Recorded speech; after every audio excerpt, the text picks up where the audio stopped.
Bismillahirrahmanirrahim, par le nom d'Allah clément, miséricordieux. Madame, mademoiselle, monsieur, chère auditrice, chers auditeurs, chers élèves et abonnés, j'ai le plaisir de te retrouver aujourd'hui afin de poursuivre avec toi, durant cette 28e partie, notre thématique intitulée Le mariage, une belle institution. Oui, mais avec qui? Aujourd'hui, je m'octroie un second droit de réponse concernant une des vidéos de Cheikh Ahmed Miktar, dans lequel je vais apporter un commentaire à la fois critique mais néanmoins constructif. La Coranothérapie te présente ta chaîne YouTube pour une école citoyenne, associative, pédagogique et participative. Ta première cyberécole en ligne intitulée Pacte, projet d'accompagnement coranothérapeutique d'émancipation. École Pacte, projet d'accompagnement coranothérapeutique d'émancipation. École familiale, gratuite, publique et à ciel ouvert. Cycle d'études adressé aux adolescents du collège et aux futurs jeunes adultes au lycée.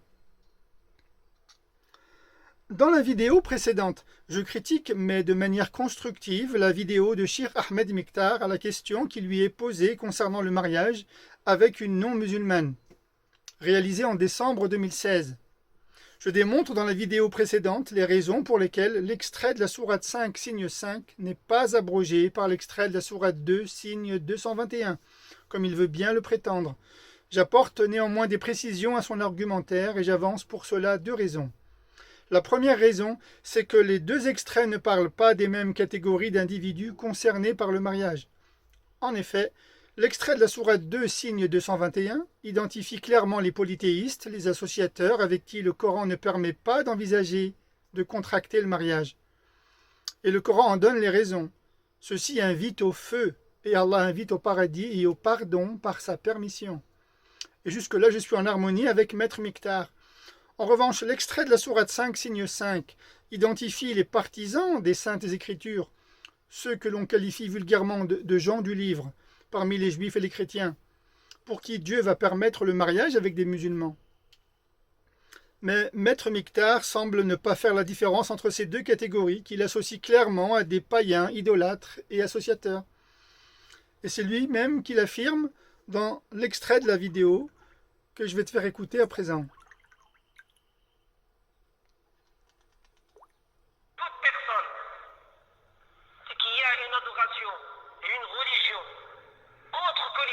Est considéré mushrik billah. D'accord? Mushrik billah. La seconde raison est que l'extrait de la sourate 2 interdit le mariage avec les polythéistes, tandis que la sourate 5, Dieu autorise le mariage avec une catégorie de juifs et de chrétiens. Et en cela, je dénonce les erreurs de lui-même et de bien d'autres avec lui qui ne font pas la distinction entre les deux catégories. Et au-delà de cela, ils ne font pas la différence entre ce qui est interdit par Dieu, sourate 2, signe 221, et ce que Dieu autorise dans la sourate 5, signe 5. Ils font en cela une erreur de débutant, haut niveau ou de niveau petit écolier. Comment peut-il commettre une amalgame pareille alors qu'il est diplômé d'une maîtrise de mémorisation du Coran, validé par ses maîtres, validé par ses pairs, dans l'une des plus prestigieuses université islamique, au Caire. La seule réponse que je trouve à son erreur est le fait qu'il suit aveuglément des savants qu'il estime être au-dessus de lui dans la hiérarchie des frères musulmans. La bonne lecture des textes qui va te conduire à la bonne interprétation des textes du Coran est la suivante. Et sans prétention. Le Coran dans la sourate 2 interdit en effet le mariage avec des associateurs, et dans la sourate 5, le Coran autorise le mariage avec une catégorie de juives et de chrétiennes. Ainsi, quand les textes parlent d'un même sujet, on dit qu'ils sont de même nature. C'est ici le cas avec le mariage. Tous les textes sont révélés dans la même période, Médine. Ils ont la même origine géographique, Médine. Ils ont en commun aussi la même période sociétale, Médine. Ainsi, l'ordre coranique dans lequel apparaissent les sourates doit être pris en considération car il respecte effectivement l'ordre chronologique des événements dans l'histoire de la révélation. Une fois la méthodologie bien présentée, tu arrives à la conclusion que jamais un compagnon du prophète digne de Abdallah ibn Omar radiyallahu ta'ala anhuma aurait commis une telle erreur de lecture des textes.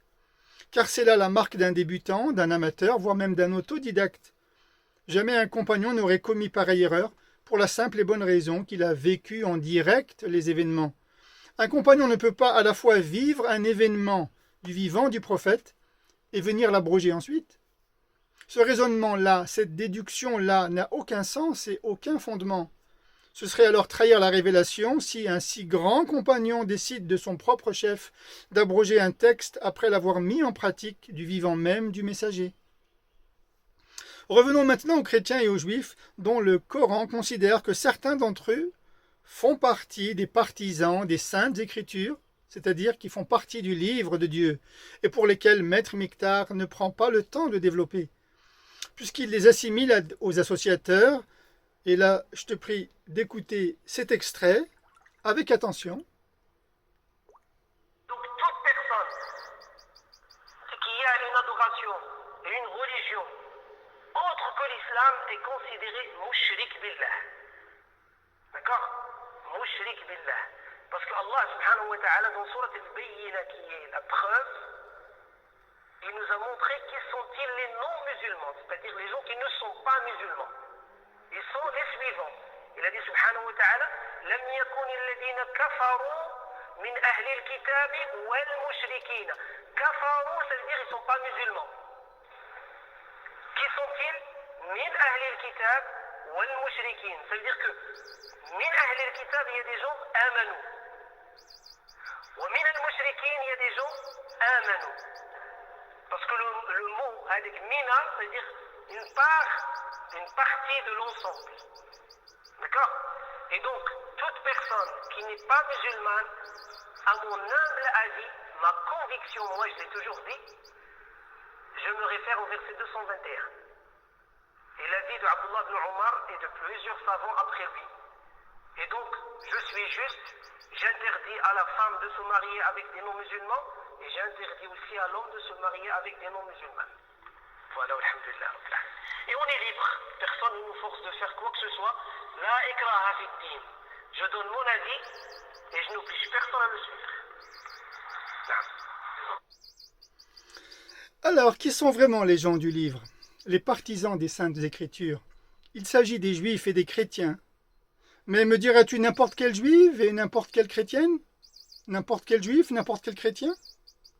Non, bien entendu. La catégorie de juifs et de chrétiens qu'autorise précisément le Coran concerne celles et ceux parmi eux qui ont reçu en héritage le livre auparavant. Comme le rappelle le Coran dans la sourate 5, signe 5, ce sont celles et ceux qui, lorsqu'ils lisent la Torah et l'Évangile, croient en l'unicité de Dieu, un et indivisible.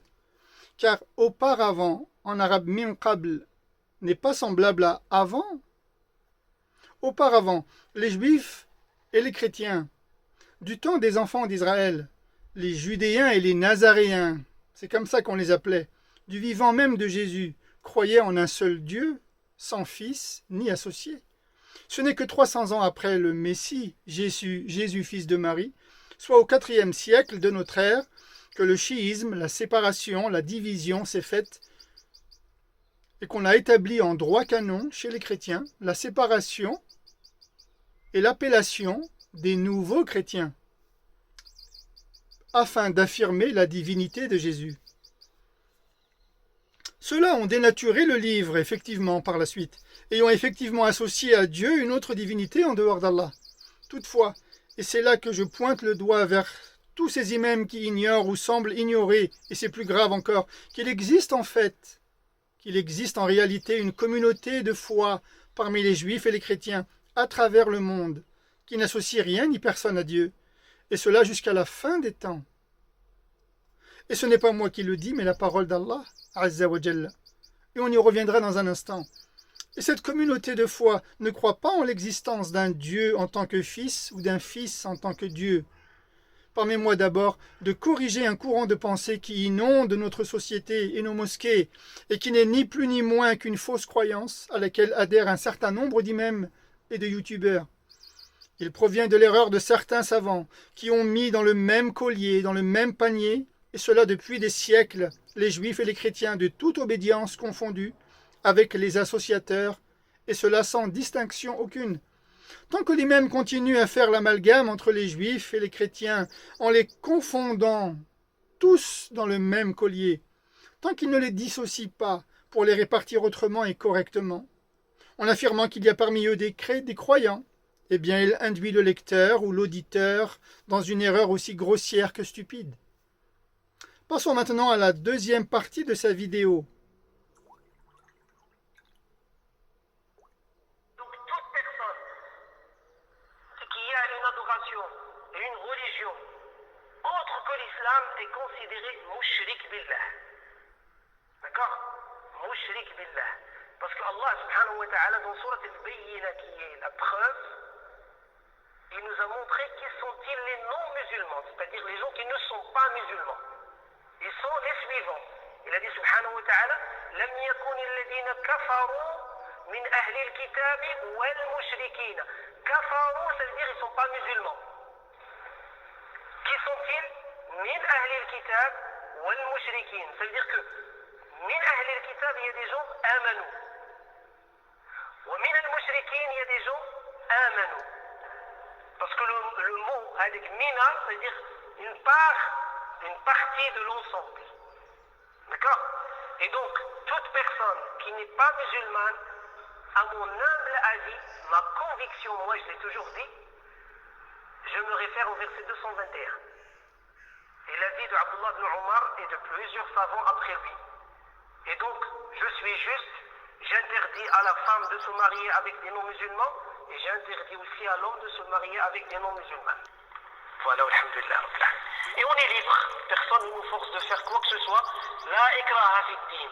Je donne mon avis et je n'oblige personne à le suivre. Bien, première chose, une troisième erreur se glisse dans son développement, dans son argumentaire. Il s'agit d'une erreur de syntaxe grammaticale par la locution min. Reprenons pour cela l'extrait de la parole de Dieu en entière. Certes, ceux qui nient parmi la communauté du livre, ainsi que les païens associateurs.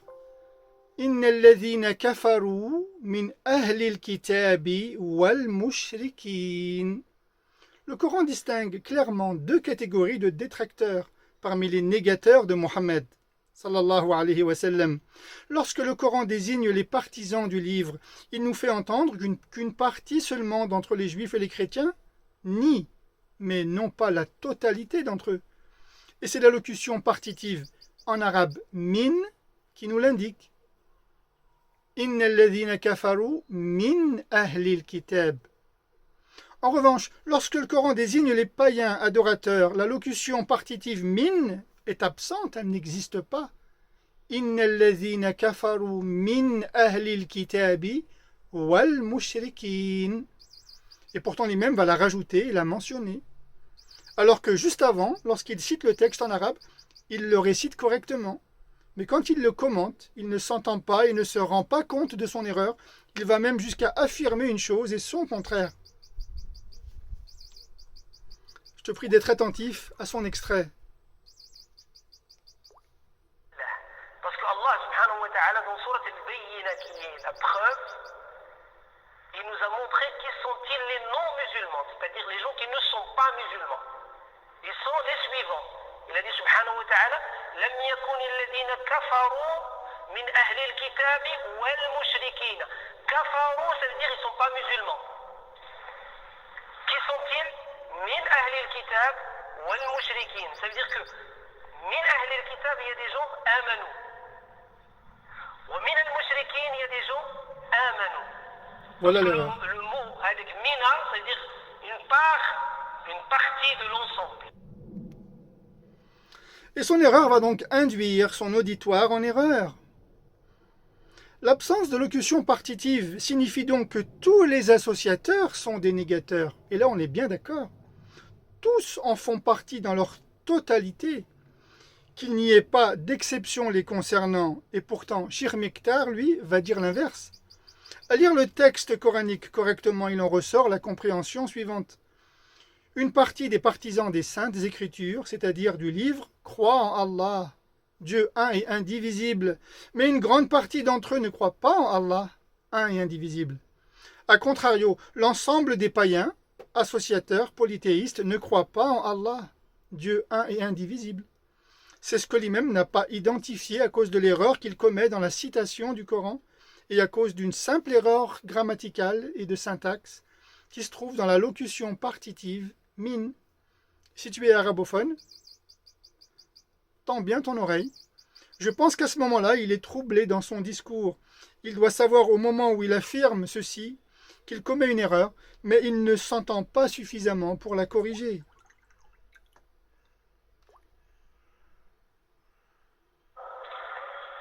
Qui sont-ils? Min ahl al-kitab wal mushrikin. Ça veut dire que min ahl al-kitab, il y a des gens amanu. Wa min al-mushrikin, il y a des gens amanu. Parce que le mot avec mina, ça veut dire une partie de l'ensemble. Il est trop élancé dans sa pensée et je lui donne ici une circonstance atténuante.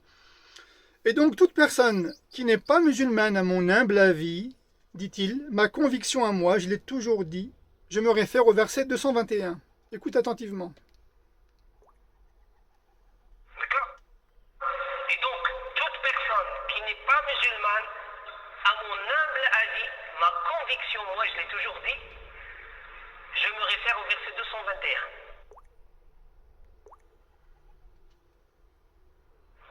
Et l'avis de Abdullah ibn Omar et de plusieurs savants après lui. Et donc, je suis... Premièrement, l'imam arrive à la conclusion qu'un non-musulman est, selon sa définition et sa compréhension de l'islam, forcément un polythéiste.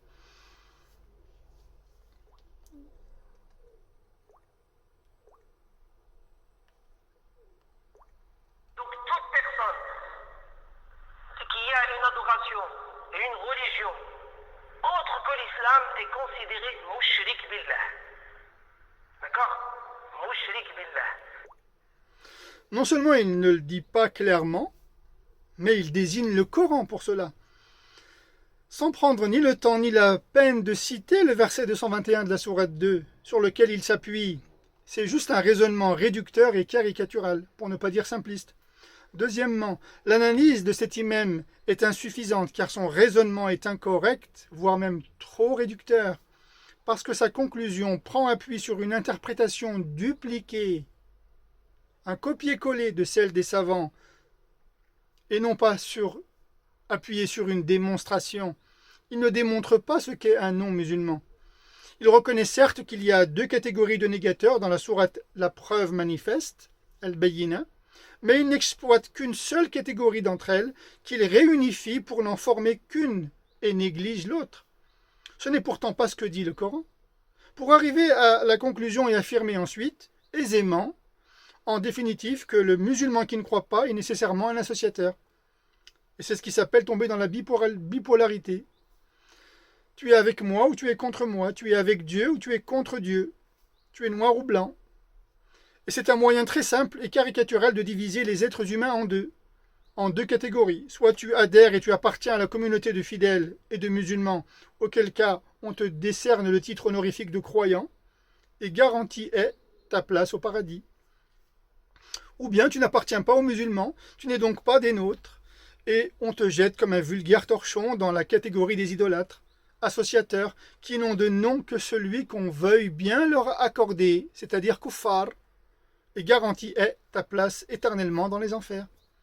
En fait, ce que je dénonce dans ce genre de discours, c'est qu'ils fustigent les non-musulmans, tout en occultant celles et ceux qui le sont parce qu'ils font partie de l'exception.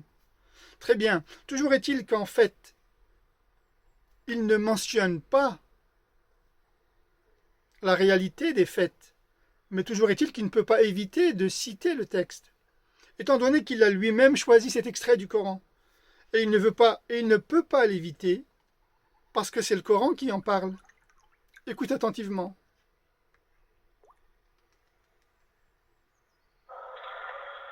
Qui sont-ils? Min ahl al-kitab wal mushrikin. Ça veut dire que min ahl al-kitab, il y a des gens amanu. Wa min al-mushrikin, il y a des gens amanu. Qui ont cru. Parce que le mot avec mina, ça veut dire une partie de l'ensemble. Très bien, mais alors que fait-il de la partie de l'ensemble dont il ne veut absolument pas parler? Il parle beaucoup de l'ensemble, mais il ne dit rien du tout concernant le sous-ensemble. Le nœud de la question, pourtant, se situe à ce niveau. Cette seconde catégorie est la communauté du livre, vulgairement traitée dans les traductions par les gens du livre, et dont l'imam se garde bien de parler, comme s'il voulait taire son contenu. Il n'est pas sans savoir que la partie d'un tout n'est pas comparable à l'ensemble d'un tout. La partie d'un tout se subdivise donc en deux sous-ensembles. Mais l'imam se garde de te le dire, sans doute parce que dans sa formation en Égypte, auprès de la confrérie des frères musulmans, comme à l'université d'Al-Azhar au Caire, en Égypte, ou même en Arabie saoudite, comme j'ai pu le vérifier à mon tour, et moi-même, les érudits des textes considèrent les juifs et les chrétiens comme des païens idolâtres associateurs. Et l'ensemble de tous ces savants s'appuie et se justifie pour cela de la sourate 9, signe 30-31, qui dit clairement à l'encontre des juifs et des chrétiens, et les judéens disent Uzair est le fils d'Allah, et les nazaréens disent le Messie est le fils d'Allah. Voici leurs propos de leur propre bouche. Question numéro 1. Les juifs et les chrétiens se ressembleraient-ils tous au point où Dieu les traiterait de la même manière, ou bien sont-ils au regard de Dieu différents les uns des autres? Que dit le Coran à ce sujet? L'erreur qui est celle de certains imams et que le Coran ne partage pas, eh bien le Coran va l'exprimer clairement. Et ceci dans la sourate 3, signe 113, et je te prie de vérifier par toi-même, lorsque Dieu dit Ba'da a'udhu billahi minash shaitanir rajim, Laïsou sawa'a, ils ne sont pas tous pareils. Allusion ici aux juifs et aux chrétiens. Parmi les partisans du livre, une nation établie dans la transcendance, ils récitent les signes d'Allah pendant la nuit et se prosternent. Ils ont foi en Allah et au jour dernier. Ils prescrivent le bon usage et ils proscrivent le mauvais usage.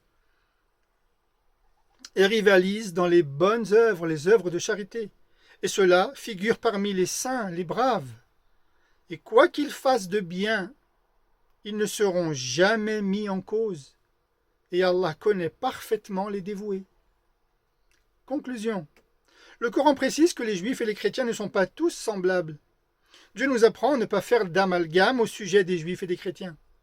Conclusion numéro 2. Jeune petit débutant tu es, jeune petit écolier, jeune élève qui veut apprendre les textes du Coran, commence d'abord par ne pas faire cet amalgame. Autant tu détestes que Pierre-Paul Jacques, Stéphanie Valérie te fassent à ton égard subir un amalgame en t'assimilant à un terroriste djihadiste. Certes, un courant idéologique et xénophobe parmi eux témoigne une animosité réelle et une méchanceté continue contre les musulmans et les croyants. Toutefois, une autre partie parmi les chrétiens et les juifs ne leur sont pas identiques. Et attention à ne pas faire de vilains clichés à leur égard. Aujourd'hui plus qu'hier, et demain plus encore qu'aujourd'hui, l'alliance avec nos frères et sœurs dans la chrétienté et dans la synagogue, dont nous partageons le culte du monothéisme abrahamique, reste et demeure d'actualité, afin qu'ensemble nous puissions préserver la société de ce désagrégé.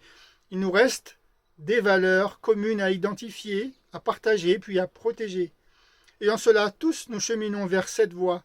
Nous cheminons sur cette voie, la voie du Seigneur, et cela tous ensemble. Car c'est ensemble que nous y parviendrons, s'il plaît à Dieu. Écoute, que Dieu te fasse miséricorde, cet autre extrait du Coran dans la parole de Dieu, sourate 3, signe 199, à l'égard des Juifs et des chrétiens. Et en réalité, au sein de la famille des saintes Écritures, certains portent foi en Allah, et en ce qui a été descendu sur eux, et en ce qui a été descendu avant eux, dans un recueillement humble pour Allah. Ils ne troquent pas les signes d'Allah contre des pacotilles. Cela, leur récompense est chez leur Seigneur. En réalité, Allah a le calcul rapide. Voilà ce que je voulais t'apporter en termes d'éclairage et d'éclaircissement sur le commentaire des vidéos de Cheikh Ahmed Miktar. Je te remercie pour ton écoute. Je te prie de réécouter attentivement cette leçon, d'en découvrir la méthodologie d'interprétation des textes. Et je te dis à très bientôt pour une nouvelle vidéo avec la grâce de Dieu. Wassalamu alaikum wa rahmatullahi wa barakatuh.